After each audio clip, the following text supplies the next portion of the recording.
care about someone, you must try to ensure that whatever it is that you're doing, whatever it is that you're saying, is not offensive to them, right? And you should also be aware of what it is that you want, what is it that you like, so that you can let them know, and so that they will be able to meet the need. Because if they don't know, then they cannot do it. If you have not communicated it to them, then they cannot do it, right?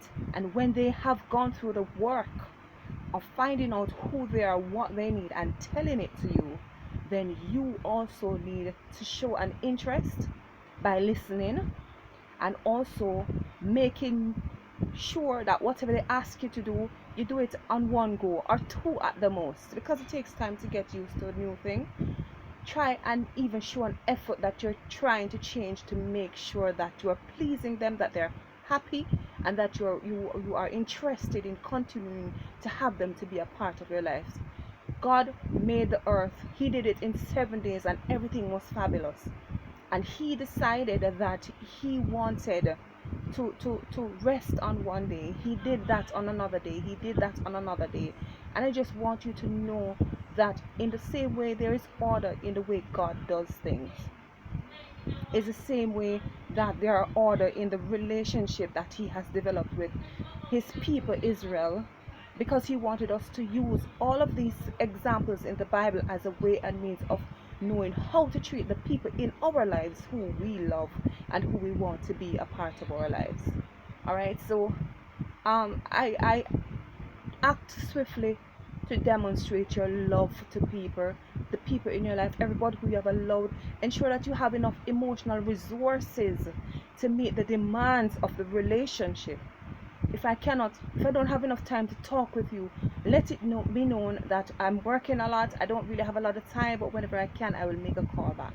Leave a message and I will make a call back. But I have a lot of stuff doing. Let them know what your time constraints are, what all your constraints are, so that you actually set a basis for the foundation of the relationship. And just it's not hard. You just basically do unto others as you would have them do unto you. If you want something, you want the person to do it for you. Yeah, if you love something, you do it for the person. But you still have to act in wisdom and slowly, because at the same time you will find that you may like something and they may not.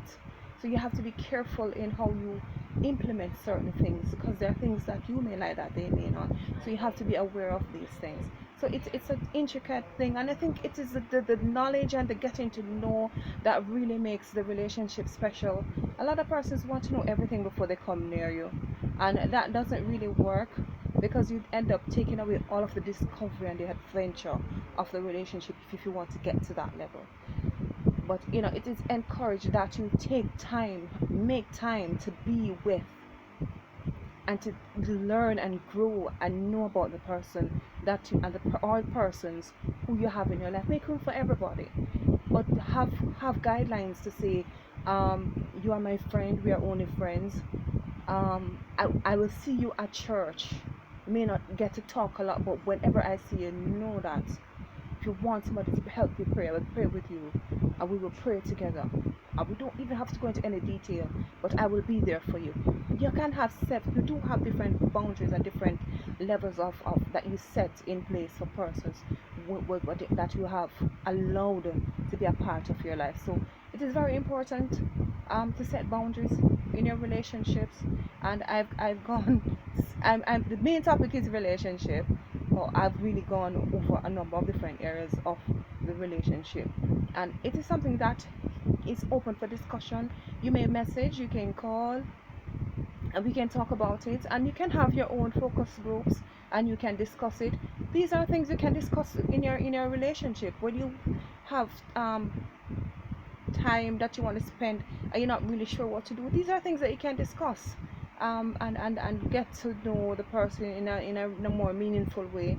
Or I mean, it is okay to be comfortable with in a room with somebody, no talking, no nothing, and you're just sitting there and you're doing nothing but closing your eye and relax. or you're reading a book and you're both doing something, it's not a crime.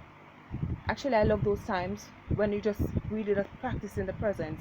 It's almost as if when you practice the presence when you're dealing with God, and you practice the presence of the person.